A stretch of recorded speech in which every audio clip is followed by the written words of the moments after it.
created a nice office for the last couple days here at a friend's place in West Palm Beach. Headed to Amsterdam tonight to go back to Europe and live there for the next 3 to 4 months, and head to Slovenia on Thursday or Friday. So, you know what? I decided last year that I was tired of being stuck in one place and not happy and with the way certain things were going in my life, and made some changes. And so I left the country, and now I'm back, and now I'm going again.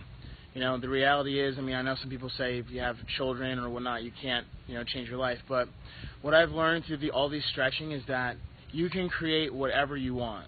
You're either source over your life, or as the creator and the author of the experiences, or you're at the effect of the world. That's the only dichotomy of responsibility that exists, is that you're either source over creation. You are the decider and the illuminator and the creator of creation of your life, or you're at the effect of whatever happens to you. Are you sick of government lackeys who say you didn't build that? Are you tired of elitists who think you need a government permission slip for everything?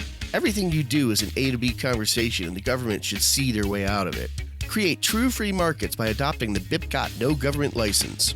The BIPCOT No Gov license allows use or modification of any product, service, or software except by governments or government agents. Go to bipcot.org. That's Bravo, India, Papa, Charlie, Oscar, Tango.org.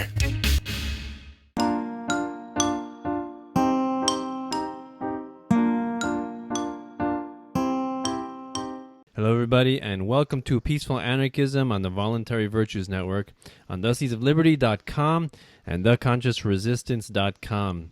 So the Peaceful Anarchism show is covered by the BIPCOT No Gov license. This allows for reuse for anyone except for governments and the agents thereof. You can find out more information on bipcot.org. So today we have a special guest, Adam Williams, who is coming to us from Holland, right? That's correct. Rotterdam. Yeah, he's an interesting guy. He worked for 16 years on Wall Street, made millions of dollars, and then 2011 was the culmination of his crisis, where he lost subsequently millions of dollars, and that was primarily due to actions by the Federal Reserve, that wonderful entity that protects the money and protects us. Yeah, and he thereafter transitioned to entrepreneurship and voluntarism and service to others. So we'll discuss his evolution there, and also hopefully he can tell us a little bit about a possible podcast that he might be starting in conjunction with Larken Rose. So that sounds really interesting, since Larken Rose is really in hibernation due to his what do you call it, the mirror, right? He's trying to get that done. Yeah. So he's a busy guy. But yeah, yeah, do after that. Yeah. So you can follow Adam on Facebook, Adam Williams, or Adam N Williams, the letter N, or at Adam N Williams on Twitter and Instagram. Also his email, if you want to reach him, rice, the food, Chinese food, rice owl OWL Adam at gmail.com. And his website, which is not up yet, will be up soon, connectwithadamwilliams.com.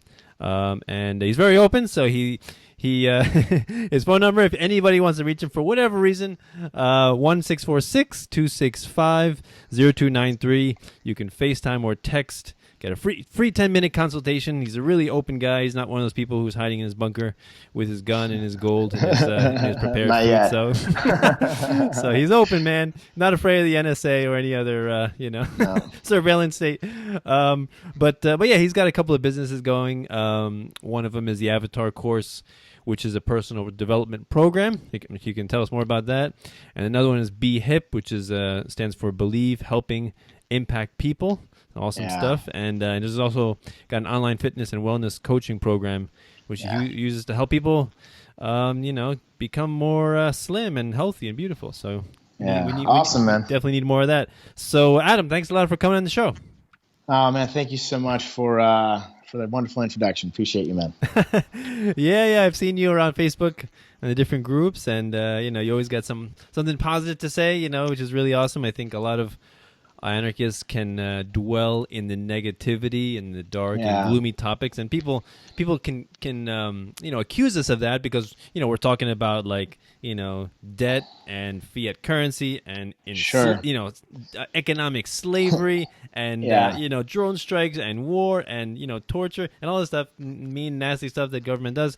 But I think what's important to focus on is what we are in favor of, right? We're not just anti-state, anti-government, anti-police, anti-military, but we're pro-freedom, pro-peace, pro-love, pro-family, pro-happiness, and all that kind of fun stuff, right? 100%. Yeah, exactly right. Couldn't agree more. I definitely see that a lot in the liberty movement. A lot of folks, negative wouldn't be necessarily the most descriptive word, just jaded, cynical, Right, and really don't appreciate other people. And I think that the topics of compassion, empathy, and appreciating others, that is really the conduit to opening hearts and to changing minds. And that takes a little patience, which unfortunately is often in short supply. But I think we look throughout history. 300 years ago, people were saying the world's going to end. Now people are saying the world's going to end. They'll be saying the same thing in 300 years.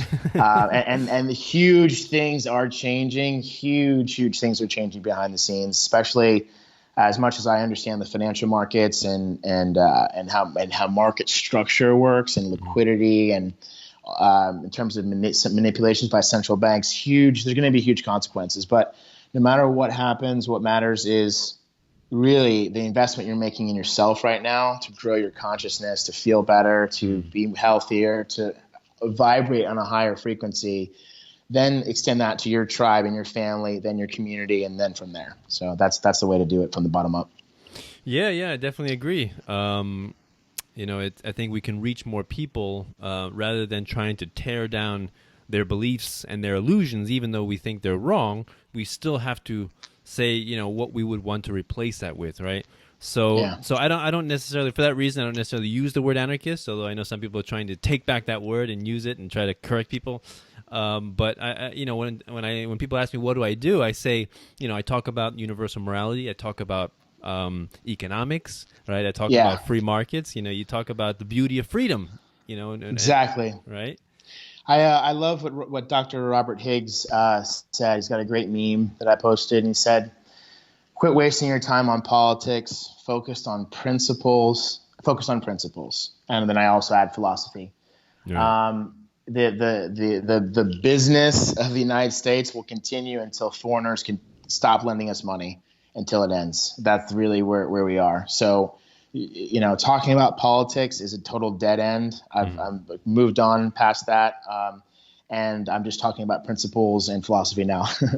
Makes more sense. Yeah, beautiful. So please go into your evolution, how you started out and what got you to where you are today. Yeah. So very quickly on my personal background, grew up all over the country, went to high school and college in Texas. When I was 17 years old, I had 17 addresses. Wow. I had like 8 or 9 houses, through high school and then the temporary places before the house was ready.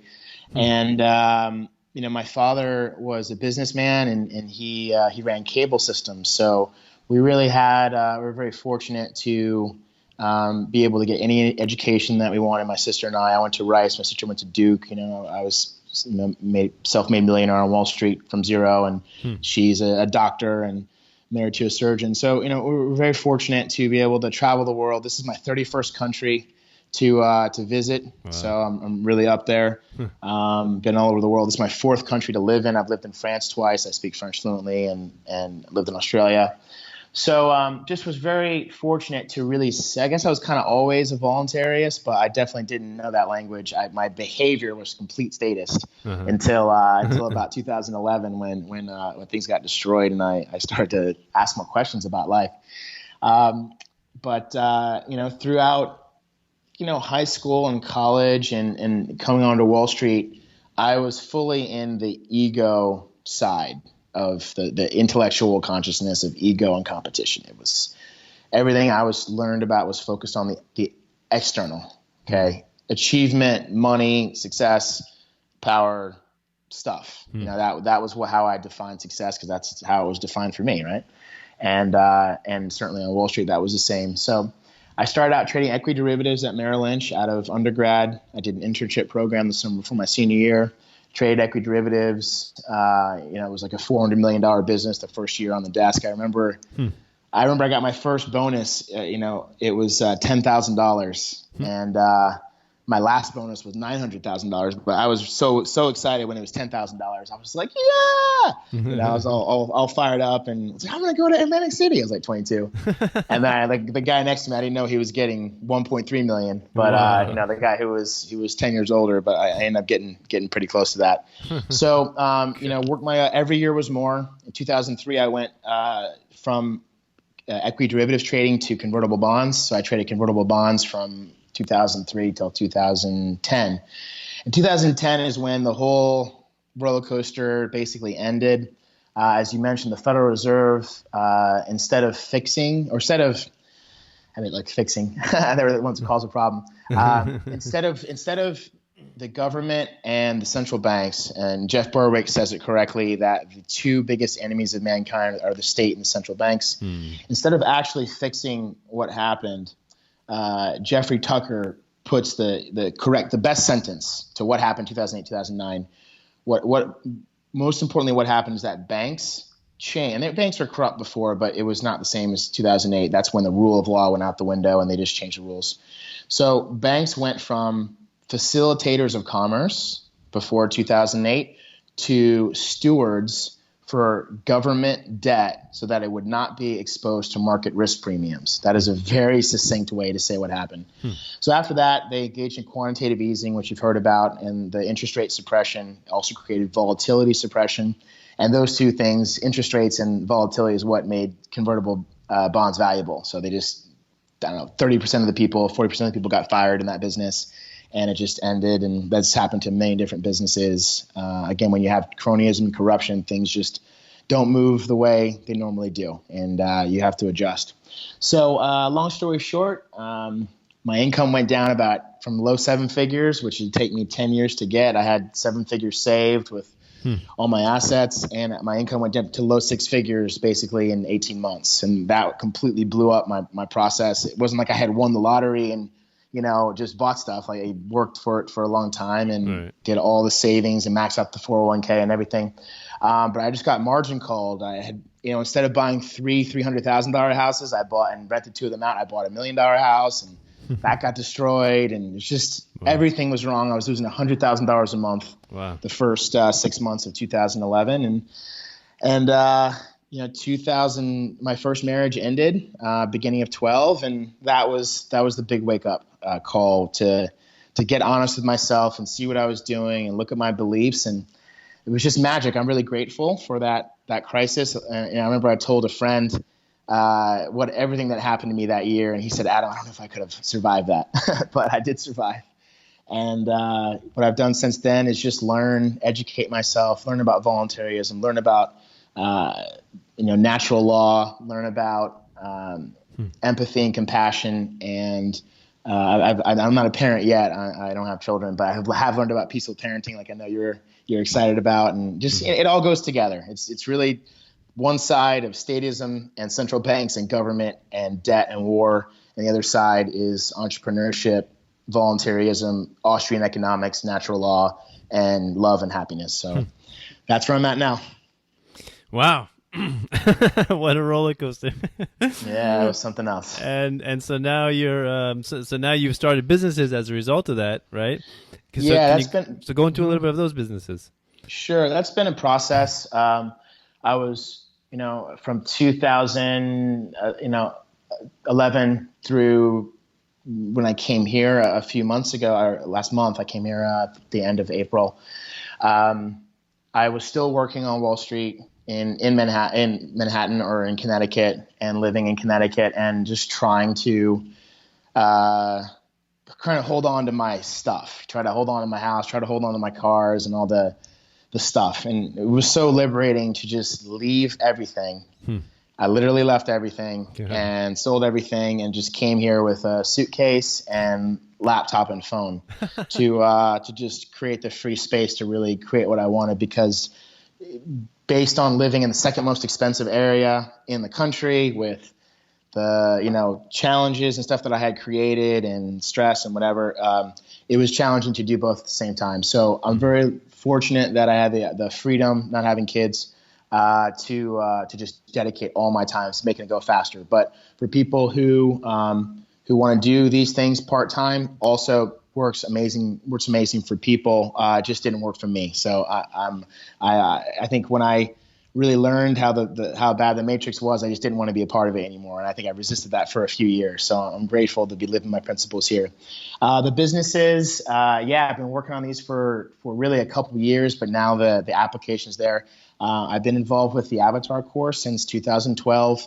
That is a personal development program that a few 100,000 people have taken in 30 years. It's a course on consciousness and beliefs and spirituality, and a deep dive into exploring how everything works. It's the most wonderful education on the planet, in my opinion. And most importantly, as I told you, I've been an officer at the biggest investment banks, and I've been a letterman on Rice Football, and I've been in with all kinds of great groups of people. But the Avatar Sangha means spiritual family, is the kindest group of people on the planet. So the next course is July 2nd through 10th. I'm doing it free info hours with people.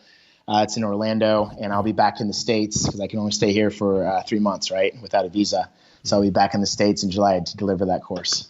Number 2 is an amazing business. I've been in the human entrepreneurship space for a couple years. I see that as a way to leverage technology and people. My definition of human entrepreneurship is developing leaders. Okay, so I love doing that and working with people. Very quickly, I'll give you my personal paradigm about entrepreneurship, which I thought of. So you're familiar with natural law, and love and fear is the opposites, right? Fear leads to the government, and love leads to anarchy, which means no masters and no slaves. Right. So there's 4 kinds of entrepreneurs, and they move from fear towards love. So the first kind of entrepreneur that was ever invented is the political entrepreneur. That is the tick. That is the what's the thing that in the leech. That's the leech. Right. That's the person who uses coercion and violence to create their money. Obviously, we don't want to be that. And hopefully, this whole political system that we have is just collapses under its own weight soon. But we'll see what happens. The 3 other kinds of entrepreneurs are all in the love space. So that you have the capital entrepreneur, person who has money, saves money, earns money, builds a business, employs people. We all understand that. A little bit more loving is the technology entrepreneur, which I'm getting to do in this new business. The technology entrepreneur is the engineer who creates technology to really help people, the person who invented the phone so you and I can talk right now. I mean, people forget that these free Skype calls were not available 10 years ago. Right. There's so many opportunities now to create your own freedom on the internet. It's unbelievable. People don't really understand this yet, but it's getting there. And then the most loving type of entrepreneur is the human entrepreneur who develops leaders. That's because you're working with people directly. So this business is not open in the States right now. You can be a customer. You can get a placeholder for when it opens in the States. I actually had a friend. I have a couple of friends that I've called before I even made an announcement, just my best friends. And they already said they're in. So this is going to be very exciting. And then finally, is a project I started just a few weeks ago when I came out here, is using all my knowledge in the fitness area. I still can fortunately bench press 225 pounds 13 times, and nice. And I did a round off backflip the other day for a video. So I still can move my body at 38 years old and have low body fat. So helping people with that, and cool. Again, I can help people online and automate that stuff and really deliver value to people wherever they are. So those are the 3 projects. Wow, that's so cool. Yeah, entrepreneurship definitely is something that I think a lot of people they often underestimate the power of that. It's like so many people, have this idea, I'm gonna go to college, I'm gonna, get a degree so I can get a job. How many people do that? And like, I want to start my own business. Not many.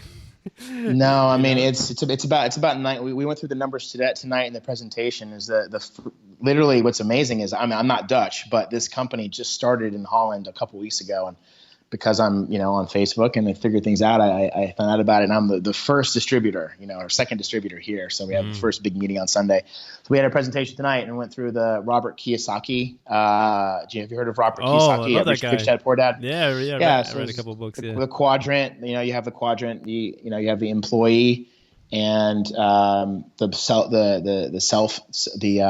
sole proprietor. That's 90% of people, and it's trading time for money. The business owns you. You have no freedom. You're on the rat race, and it's a job is just above broke. That's what job means. Yeah, and that's the indoctrination, right? And guess what? For the 103 years now, the Federal Reserve, that indoctrination actually worked. Like for a lot of the time in 1956, despite your and my names and skin color, with our work ethic, intelligence, and everything, you and I would be set, bro. 1956. We have one job. You work 40 hours. You have plenty of money. You have your house taken care of. Kids. I mean, nothing extravagant, but kids go to college now because of the inflation of the Federal Reserve, and because of all the cronyism and corruption in society. You'd think with all the new technology, we would have more free time, but because of cronyism and corruption, that's actually stolen from us and we're extracted from.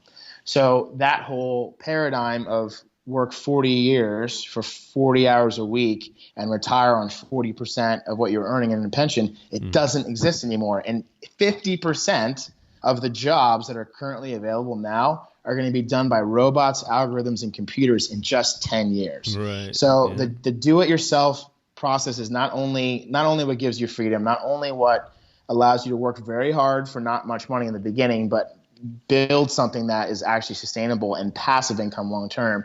It's just simply where everything is going in the next 10 years. So it makes sense to learn about it now. Yeah, you got to adapt to the changing world. I mean, the internet it's opened up so many possibilities, like you said, Skype and Facebook and Google and Wikipedia and YouTube, and like how many things can you learn online? And like, to me, so many. What that does is fundamentally render colleges and universities irrelevant and obsolete. Completely irrelevant. I mean, look, I went to Rice University. I'm grateful I have a degree from there. I'm certain that the things that they're learning in the nanotechnology lab there are quite amazing. But when you're talking about the majority of degrees now that you can learn at Khan Academy, you can teach yourself. I mean, it's just all there for free. And you can start a business with less than $2,000. You can start a business for less than $2,000 that can sustain your family if you align the right people, the right timing, the right products. You still have to use your intuition. It's crazy that I think one of the biggest things about moral hazard and what the Federal Reserve and government are doing is that they've introduced so much moral hazard into our society that people don't even trust their intuition anymore because everything's too big to fail. Everything is it's taken care of. So really, as an entrepreneur, you have to really engage your intuition, find the right people, find the right process for you that matches your passions, so that it doesn't feel like work. Because it is a lot of work to be an entrepreneur. Yeah. Like you said, I think the state, in conjunction with the Federal Reserve, like you said, try to minimize risk in the world. When in fact, you can't. It's impossible to eliminate. They're increasing it. They're increasing it so dramatically. So dramatically. One of the things I'm glad about living in Holland I'm going to probably looks like I'm going to be here off and on for the next 2 years, launching this business and going into different countries in Europe. And I'm so excited for July. I'll be flying to do the Avatar course July 2nd through 10th in Orlando. Then I'm going to be on a short walkabout, and I fly back to Slovenia. I get to go to Slovenia. Hopefully Melania Trump's going to jump out of a cake at our convention, and it'll be the first European convention for this BHIT business. Nice. And the town I'm going to sounds like sex. It's like Ljubljana, something like that in Slovenia. Like, this sounds fantastic. So listen, Jim, you know Jim Cramer from Mad Money, the investor? Probably, but yeah. Yeah, you would have seen him. He's got a show called Mad Money. He was a hedge fund guy. I used to actually trade for him when I was at Merrill Lynch. And he's pretty famous or infamous type of guy in the financial markets now. And he says a great thing. He says, there's always a bull market somewhere. No matter what's happening in the world, there's always a place in the world that's getting better, that's deregulating, has a change in the society, whether it's Myanmar a few years ago, opening things up. There's people who went there, they're doing very well. You know, there's always an opportunity, and the internet helps you decentralize yourself. Decentralization is so important, whether we're talking about our income streams, the way we're looking at the world, and just, you know, how we can live. You just want to eliminate all dependency from your life. Oh yeah, definitely. I mean, the idea of like hiring people in other countries, like, you know, delegating out responsibilities. You know, I think that alone is just awesome. How and you know, I can see how people would look at that as like you know, exploitation and you know, what do you call that? Yeah, just like slavery. They say, you know, you're exploiting these people. These people make, you know, paying them at $2 an hour, $3 an hour. Dude, if their quality of life is improved from what it was, then that's amazing. And the problem with globalization is, again, the cronyism and corruption. It's the problem with globalization is things like Federal Reserve doing all their shenanigans, and companies, instead of investing in value, doing buyback and borrowing gimmicks to increase their earnings per share for the next quarter. You know, it's really a mindset and a philosophy that is wrong, but it's the system that's creating that mindset and philosophy, because the incentives are just all wrong. Yeah. I remember talking about precious metals to somebody, and they said, so the U.S. dollar is backed by the federal government, but what backs gold? Gold is not backed by anything, right? It's not backed. It's the only asset with no It's the only asset with no counterparty risk. But it's the only monetizable asset with no counterparty risk. But I thought it was just a funny statement. It's like it's backed by the full faith and credit of the U.S. government. I'm like, really? $19 trillion? That's really reliable source of backing. Dude, the U.S. government's largest asset is student loans. That's the largest asset they have on the books, is student loans. They're negative. If you listen to Simon Black, he does sovereignman.com. He's, by their own admission, they're like negative 17 trillion in debt. That's their net worth, you know? So I don't know how it's going to turn out. I think that's the next bubble to pop, is the student loan bubble. You know, of course, you have the federal, you know, the dollar Federal Reserve bubble that's been going on for like a century, but that which will pop inevitably. But I think, you know, we had the housing crisis, and because it's like I tell people, you know, tuition is skyrocketing and quality is plummeting. Now, how long do you think that trend can last? Right? You know, it's just can't. And why again? Everything government touches turns worse. Right. Everything it touches turns worse, because it's you can't make good from evil. You can't make compassion and service from theft. It just doesn't. The math doesn't work. Right. Certainly the founders of the United States were amazing, you know, visionaries, and whether you believe in the Constitution or not, and there's a lot of anarchists that are, you know, hate the Constitution or whatever, you know, it was a step in the right direction. But as we've learned, even the most limited government has now become the biggest force for terror, you know, in the world now. And you know, and it's interesting being over here, bro, because when I talk to the Dutch people, they think the U.S. is good, because that's their process. But when I talk to like the Moroccan people or the Turkish people, they think the U.S. are killers, because they see the impact of the Middle East policy. So it's very interesting being in a different country. Right, definitely. And I mean, I guess a lot of countries also, you know, look at the U.S. as being, the strong currency of the world, right? For now, right? As long as the U.S. military is out like terrorizing people and invading and occupying and forcing people to use it, it will be strong. But creating that artificial demand. But once these countries, take all that the U.S. dollar and then buy U.S. property and U.S. assets, and all that money comes flowing back to the U.S. That's when you're going to see the massive hyperinflation. That's when you're going to see the massive inflation. Yeah. I mean, the timing is tough. It could have a big deflationary process before that. Definitely. Who knows? I mean, we're truly. I mean, people can try to, bring parallels to Argentina and Zimbabwe and Yugoslavia and even the Weimar Republic in Germany. But dude, we don't have any reference points for where we are now. The debt levels are so big now. The financial engineering is so crazy that who really knows.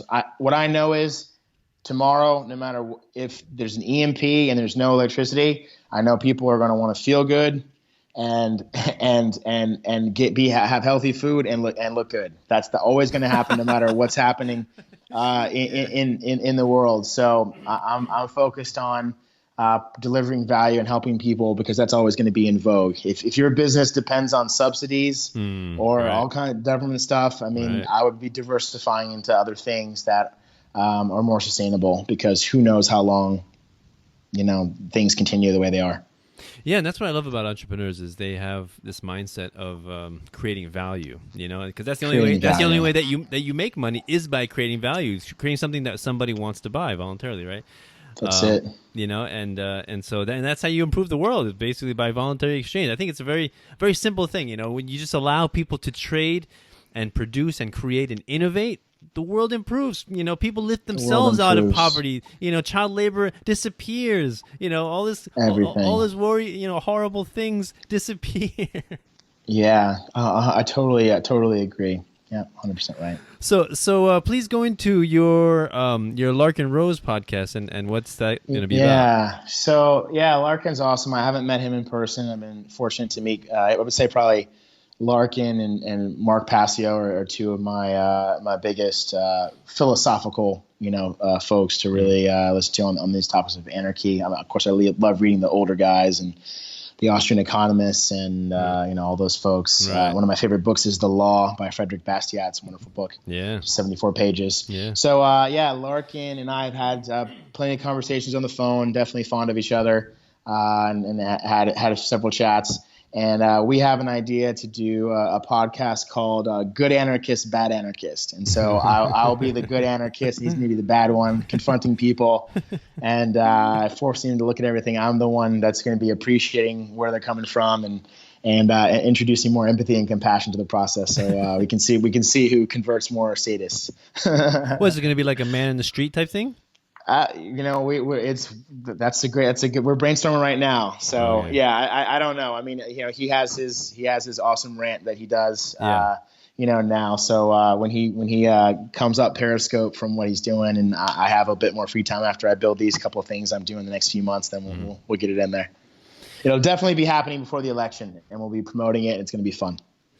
Yeah. Larken has immense experience talking to statists and analyzing how they think and the psychology and all that. Although he can be pretty rough and coarse and like just hit him with a 2x4 over the head with intellectual, and that works for some people. It works for some people. Works great. I mean, look at the success of the Message to the Voting Cattle video. Yeah. I mean, that's an excerpt, right, of a much longer story, but people totally got it. And I remember the first time I heard that, I listened to it like 10 times. It was such a sane voice, and it just all made so much sense. Definitely one of the first videos I just fell in love with of his. So yeah, definitely. One of my friends who's not really an anarchist, but I used to work with him. He's a chiropractor. I think it was like Thanksgiving, and he showed that video to his sister, who's like a hardcore Democrat, and she didn't talk to him for like 3 days after that. But you know what? I mean, well, I'm wondering how many voluntarists we've created at the federal government level that are watching all of our posts and watching our Skype call right now. I mean, these guys have to be learning something. I know. I went through that phase where I was learning about this, learning about the state and what government is, and monopoly on violence and all that, and I went inward a little bit. Stopped being active on Facebook, and I'm like, how do I search for things online so that people don't see? Should I use start page on? And then I realized, like, you know what? It doesn't even matter. Dude, come at me, bro. Come at me. What are you gonna do to me? Yeah, yeah, exactly. It doesn't even matter. And when you self-censor, I think you're already admitting defeat, that these people do control you, and they do have sway over your life and the things that you say and the things that you do. And that's unfortunate. It's so sad when people do that. We need to remove our attention from them. Right. We need to remove our attention from them. They're destroying their own potential, by acknowledging them. And my recommendation for people all the time is just peaceful non-compliance, right? Not actively resistant. Peaceful non-compliance. Yeah. Just like not like, because of course when you say the word anarchy, people think of disorder and violence and mayhem. And people have told me, like, it's like, okay, let's do the revolution. When's the revolution going to start? I'm ready. I'm like, no, it's not like that. It's about just understanding philosophical concepts and being a decent human being. That's it. Oh, I have a question for you. Yeah. Because you were mentioning Larken Rose and his abrasiveness, and Mark Passio is even more abrasive. That guy, when you get him privately, bro. I met him 3 times at an event, dude. That dude, he is so hardcore. and I watched his video the other day, and it was, I wouldn't say it was disturbing. It was interesting. He said he's now let go of the possibility of this being solved through consciousness, that it's going to have to come to violence. I'm not there yet. I'm going to continue to try to work to raise consciousness and do this peacefully. Yeah. Where do you stand on that paradigm between me and Mark? My website is called peacefulanarchism.com, and I definitely, because my whole approach focuses on peaceful parenting, unschooling, homeschooling, and attachment parenting. I remember hearing about Stefan Molyneux saying about how and he focuses on that a lot, in that we can reach a lot of people by talking to the adults and trying to change their minds and recognize these philosophical concepts, but that's difficult, right? That's really, really difficult, but you can do it. But then there's another way, which is just raising kids correctly the first time, because and in that way you're raising a new generation of peaceful, gentle, compassionate people that don't support violent institutions, right? And 100%. And statism starts at home. Yeah. So that's definitely where my focus is. I like to interview a lot of unschooling mothers and bloggers and awesome. People who champion that, because I think that's one of the best ways to promote peace is starting with your own kids and how you raise your kids, right? Because they're gonna inhabit the world of tomorrow. They're gonna create the world of tomorrow, right? Yes.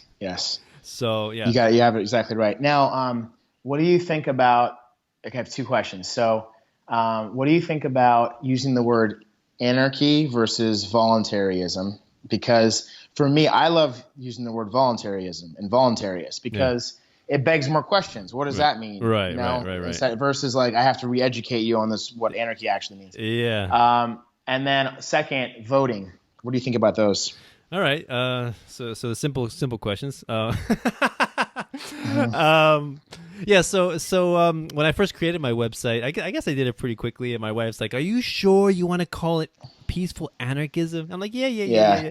And she constantly yells at me, "I told you this is a very contentious word. You should have used something nicer." I'm like, that's why the peaceful is in there. You got to make sure. Yeah. It's a great juxtaposition. It's a great juxtaposition. It makes complete sense. Yeah. So, awesome. So I definitely hear what you're saying, and I would not. I do not go up to people in public and say I'm an anarchist. I don't. Yes. If I'm around my friends and like my homeschooling friends, and then a new person comes and I start to talk to them, sometimes they like to give them like a little shock and say, "Oh, by the way, he's an anarchist." And I'm like, okay, now I got to spend like 10 minutes explaining that justification, but yeah. So usually the way I talk is I just ask questions to people. I probe them to see what they're same thing. How they think, how they think, and you just that's all I do. I just ask questions and exactly. People have described some of my friends. They've described my questions in that they say I'm very inquisitive, and I even ask questions that other people would never dare to ask other people. Yeah. But I ask it in such a way that they say it would be rude for them not to answer. I do the same thing. And I think that's it's meeting people where they are. Right. It took me 9 hours of Mark Passio's presentation for me to understand natural law. I'm not going to try to explain it to someone in 20 seconds because that just doesn't make sense. If they're hardcore, supporting government, so you got to, meet people where they are and move them up the next level of consciousness from where they are. Right. Yeah. And the other thing I like to focus on is I tell people, when I say I'm an anarchist, all these hypothetical questions come into mind, like, oh, well, without the government, how are you going to feed the poor? How are you going to make the roads? How are you going to defend things? How are you going to, protect us from evil people? All these kind of ridiculous things, which can easily be answered, but I don't want to go down that rabbit hole. So I say, forget about all that. Forget about all the complexities. Just make it simple, okay? Are you a decent person? Do you use violence to solve problems in your daily life? No? Good. So just live like that, all right? And hopefully you can be an example for other people that are going to want to live like that as well, right? Because people are saying, for your thing to exist, everybody's got to be an anarchist. No, it's not like that. It's just like leading your life as an example that other people want to emulate because you're an inspiration to other people. Yeah, exactly. Does everyone in the world have to be physically fit for the health of the world to improve? Of course not. It doesn't make any sense. Exactly. I totally agree with that. Okay, how about voting? So voting, I don't vote. The last time I voted was 2008 for Obama. It's a sin. Yeah, I voted for Obama in 2008. You did? Okay. I was a statist then. It's the only reason I did. I didn't really care for voting, actually. The only reason I did is because my family is full of Democrats. And so they're like, who am I going to vote for? The Democrat. All right, vote for the Democrats. So, but yeah, it's a sin that I've always, been confessing. Hey, I voted for Gary Johnson in 2012, so at least I was better then. Right.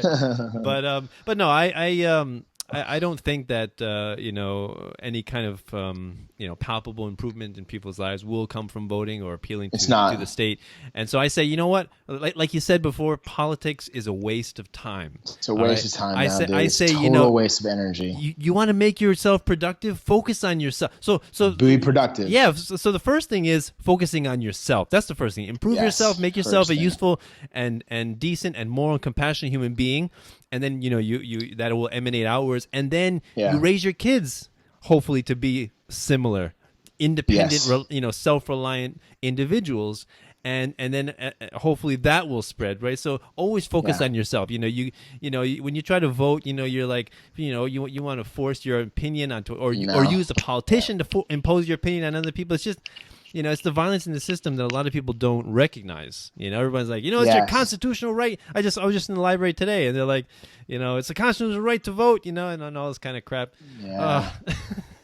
Look, man. I grew up. As you can tell, I'm melanin enhanced, and melanin enhanced people, got voting rights later. Right. And a lot of people, died to get those rights. Right. So I grew up with that. That's the mindset, right? And I grew up that government is a force for good. Government protects you. Government protects minorities. That's all lies. The whole entire thing is one big scam. It's one big value extraction mechanism for the dark occultists and deciders and indoctrinators and the deep state agents who run the government. That's all the entire matrix is. So, the best thing is just be the example. And moreover, on being an example, one thing I definitely observe in the liberty movement a lot is people who are all big on philosophy, but zero on execution, zero on any type of movement forward on their lives or other people's lives to make them better. I see tons of people that are like not even working on government assistance on disability and stuff, complaining about government. It's like, dude, get your, instead of shaming statists through their beliefs, and their beliefs do deserve to be shamed, certainly that are violent beliefs, but the better way to inspire is to be the example, create a life of freedom and prosperity and service and love that other people want to have. Right. And then they find out about your philosophy versus, someone saying you're a fucking idiot because, you're a statist. Right. That's my personal opinion. Yeah. And to take that a step further is like when let's say people in business, like let's say my mother, she has a business for like 30 years. And she's a Bernie Sanders supporter and everything, and so she advocates for $15 minimum wage, right? These people need to be like Verizon's on strike over here and everything. And so $15 minimum wage, corporate greed, and all that kind of stuff. And I'm like, all right, so whatever you're paying your workers right now, if they ask for double or triple, would you give it to them? And why or why not, right? So that's one thing. And the other thing is, if you really want these people to be paid $15, like, I don't know, somebody works at Walmart or McDonald's or wherever, if you want these people to be paid $15, why don't you employ them? Or why don't you create a business and then you would give them $15 if you think they're worth that much? But if they're not, then that's just losing money for everybody. That's just, businesses who are forced to pay that for people who don't contribute that much value, the business will go under, and then everybody's unemployed. It's a complete, the people pushing for the 15. I think a lot of people behind the push for 15 are the multinational corporations, because it's all strategies to kill small business, and increase consolidation. No one thinks about it that way. Right. Almost no one understands how the Federal Reserve works. Right. It's no shame. I was a seven-figure earner, a seven-figure net worth person on Wall Street, didn't understand how the Fed works because I didn't understand the philosophy. Right. If you don't understand the philosophy, you can't. And the principles, you can't really learn how things are working. This, I think, is the biggest challenge in the United States, because as much as there are people like you and I doing everything we can to educate people and spread the love, there's people falling asleep, through technology and media and indoctrination twice as fast. And because people don't understand the problems and how they came, people don't understand the Federal Reserve. They don't understand Bretton Woods in the 40s to create OPEC. They don't understand 1971 going off the gold standard. They don't understand because it's a frog in a vat of hot water, right? That's the whole thing with the U.S. It's like turn the temperature up on us, every year, brother. With the food here, because this is my fourth country to live in, and the food here is the best. I haven't lived outside the country for 16 years. I'm going to be here for almost 3 months, for 9 weeks. And I'm literally feel like I'm time traveling when I eat food sometimes, because I remember this is what grain used to taste like when I was 8. This is what bread used to taste, because there's no GMOs, there's no chemicals. The standards for food are so high, and it's cheaper. Everything that's $3 or $4 for organic food in the States is 1 or 2 euros here. It's so interesting because they don't tax the organic guys and subsidize the corn guys here like as much as they do in the States. Other issues are worse. One thing I want to say about the Dutch culture: the Dutch society works. Like the culture works. Things are the correct things here are legal in terms of civil liberties and social cohesion. I've never seen a better society than the Dutch culture. So it's, people always think U.S. is number one and whatever. Well, they're number one on military expenditures and debt. But, in terms of some of the other issues, the USA of 1987, just, 1986 doesn't exist anymore. And it's been subsumed by crony capitalism and the military industrial complex. And it's our consent that allows it to continue, and we just need to remove our consent. Yeah, definitely. It's like one. A common meme that illustrates that is, the politician on the plank with the people supporting the politician over the cliff, right? And all they have to do is step off. And the other one is I I heard this Stefan Molyneux said that it's like we're all constantly blowing hot air and keeping this whole entire system afloat with our hot air, with our participation. And it's very simple. It's a very simple thing. Yeah. There's many ways. Like you said, I love that phrase. I'm going to use that more often. Peaceful non-compliance. I don't comply. I don't. These rules are nonsense. They're writing, what is it, hundreds of new rules a day? How can you possibly comply with all these rules? Ignorance of the law is no excuse. but guess what? But when the police don't know the law, when the police don't know the law, it's no problem. Right. When they make a mistake, when Timothy Geithner doesn't file his taxes, then it's no mistake. I mean, it's a complete farce that there are groups of humans that have rights that other humans don't have. It's a complete abomination of natural law. Right. I like the way Mark Stevens puts it, which is, fundamentally government doesn't exist. Fundamentally, it's just statism. It's the belief in authority, the belief that some people have an exemption to morality that other people don't have. So basically, Mark Stevens describes the state as men and women that with guns forcing you to pay them. That's it. That's it. That's it.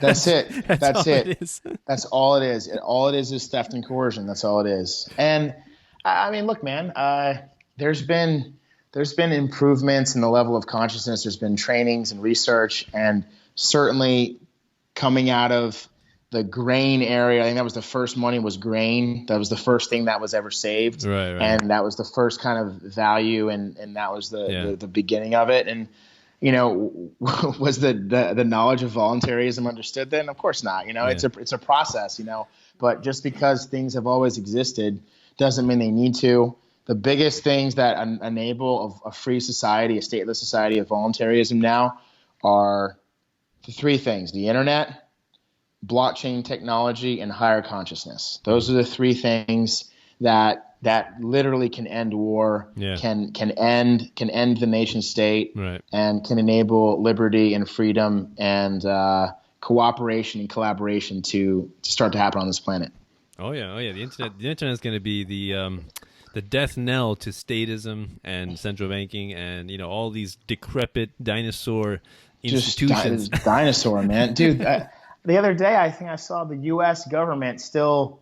They run the nuclear arsenal on floppy disks. They have floppy disks somewhere. It's like, dude. So please tell my listeners when you started learning more about the Federal Reserve. You said like around that crisis time you started learning more. Yeah. How did you learn? Was it through books, through podcasts, through videos, or YouTube video? Where did you learn more? Yeah, I mean, I read The Creature from Jekyll Island. So that's probably the best book on the creation. So I read that in, I guess it would have been early 2012, right in the beginning of my process. Watched a lot of videos. I mean, the history of your enslavement, and there's a million videos on the Fed. And so primarily that book, and then just many videos, and then just research and reading articles. Yeah, definitely. Yeah, Stefan Molyneux did a great job for me. He started me on peaceful parenting. And then from there, I learned about voluntarism through him, and then also Jeff Berwick is the Anarchist, and The Creature from Jekyll Island was also one of my first books as well. It got me into precious metals and learning about that, and the monetary system. It's so amazing how little people know about it. And people don't understand how it works. And what I love about that arena is that it's usually non-contentious, right? Because when you talk to people about taxes, very contentious. When you talk to people about like foreign policy, very contentious. When you talk to people about immigration, very contentious, right? And then you say, so what do you think about fiscal policy? What do you think about monetary system? What do you think about the Federal Reserve? People don't have opinions about it. No opinion whatsoever. Yeah, I mean that's there was a meme the other day, that Chewbacca face lady, 77 million views in 24 hours. The history of your enslavement, how the Federal Reserve enslaved humanity. It's been open for 2 years, got less than 2 million views. And that's just I mean, but Julie Borowski said something cute. She said, "Look, man, like I rolled my eyes. Said like people watch the Chewbacca lady video because they wanted to, because it made them feel good, So again, it's I think helping people feel better operate better, be more source of themselves, give them an opportunity to really educate themselves about how their mind works and how they're stuck, and where these indoctrinations come from. That's why raising consciousness is so important to me. And going back to what you said about Mark Passio thinking that violent revolution is going to be inevitable, I think the extent that violent revolution occurs is the extent that peaceful voluntarists like you and me, who are trying to communicate these concepts and helping people to understand them, have failed. That's the extent. Whatever. Brother, it's 100% correct. And Harry Palmer, who wrote the Avatar course, he says in one of his lectures, we have the choice. We can humanity can be thanking the groups of people who worked to raise consciousness at this critical time, but while they are exploring the stars from spaceships, or there can be a little note on the ground after the nuclear war that sorry we failed. I mean, it's there's really nothing more important than raising consciousness. That is, in my opinion, that is the most important activity for individuals and groups to engage in. Yeah. I was just listening to a little bit of Tom Wood's recent speech at the Libertarian Party convention. Yeah. And one of the things he said, which is pretty awesome, was poverty is the natural state of man, right? We're all born into poverty, right? It's not something that's evil or as a result of exploitation. That's just the default, right? Yeah, you just come in with nothing. The question that we have to ask is, where did all this wealth come from, right? Because that took a lot of effort and resources and innovation and creativity by somebody who was willing to take the risk for it, right? And so that's what we should be thanking. That's what we should be thankful for, is that we can live in the winter and be very warm and comfortable. Because someone figured it out. I mean, it's really, the simple juxtapositions are absolutely the best. And when you look at the U.S. and you look at how many young people are supporting Bernie Sanders and supporting socialism, which is a complete failed ideology. It's failing in Venezuela right now, and other parts of the world. You realize the educational battle that we face, but it's all we can do is carve out our little places of peacefulness in the world and expand that bubble of love outward. Right. Yeah. When people talk to me, I mean, incidentally, like, I hang out with a lot of homeschooling families and mothers and everything, and it's amazing how a lot of them support Bernie Sanders. It's really amazing. Maybe it's just, I don't know if it's a woman thing, I don't know, but a lot of them love what he says. I like what Matt Kibbe said the other day. He had a video, and he laid out all the things where he supports Bernie Sanders. And he's right. He's right on cronyism. He's right on the bailouts. He's right on many things. But again, it comes back to principles and philosophy. And there are now exists, as of the internet, as of the higher consciousness training and research that's happened in the last 40 years, as of blockchain technology, there's a way to do this stuff peacefully. So that's the focus. Yeah. Always bring it back to the individual. That's my recommendation to everybody, is just lead your life as a moral, decent person, and that's how you change the world. That's how you make the world a better place. Very simple. Exactly. And you can also, raise your kids peacefully and create a business and create value. That's wonderful too. But first, just start with yourself. Start with yourself. Keep it simple. Totally. No need to complicate things. But yeah, before we go, so please let my audience know how they can reach you if they want to follow your work. Sure, great. So the best is Facebook. Follow me on Facebook. Send me a private message. I'm full on my page, but when I keep building my followers, so that's Adam N. Williams. And when you connect with me, I'll delete someone and add you. Nice. So Adam N. Williams. Yeah, I certainly have plenty of dead weight I can delete. So Adam N. Williams at Facebook. Send me a private message there. You can call me on Facebook. That's available. I'm in 6 hours ahead of Eastern Standard Time, so just message me to get an appointment. You can email me, riceowladam@hotmail.com. And those are the two best ways. So just go ahead and hit me up on Facebook or on email, and I look forward to connecting with you. If you're looking to really have an amazing 9-day spa for your consciousness with the most loving people in the world. Ask me about Avatar course. If you're in Europe or Asia or even in the US and you want to be a part of an amazing company delivering the highest quality, healthy, nutritional products in the world, ask me about BHIP. And if you are looking to lose weight, whether you have 30, 40, 50 pounds to lose, or just looking to change your mindset and really improve your fitness, I'm helping people with that, and ask me about coaching. Awesome. See that, people? You wanna grab a piece of that creativity? Gotta get a hold of Adam, please. We need more people like this, please. Okay, more people who are willing to project positivity and love and peace, and less of the Islamophobia and terrorism and war, and we need to hate the brown people over there and hate the sand people over there and hate It's all about, it's just a choice, right? Choice between love and hate. Very simple, That's what I like about philosophy to me is simplicity. I'm always seeking simplicity. So, yeah. Awesome conversation, Adam. So if anybody wants to donate to me, you can do so through Bitcoin or Patreon. That's patreon.com/peacefulanarchism. Help me out. $1 show is all I ask. If you find value in this content, please donate. Value for value, right? That's the capitalist, free market capitalist way. If you want to see something, you vote with your dollars. The only democracy I support. So you can also comment or support me through the Amazon affiliate links on the website. Just make your purchases through there, and I get a commission at no extra cost to you.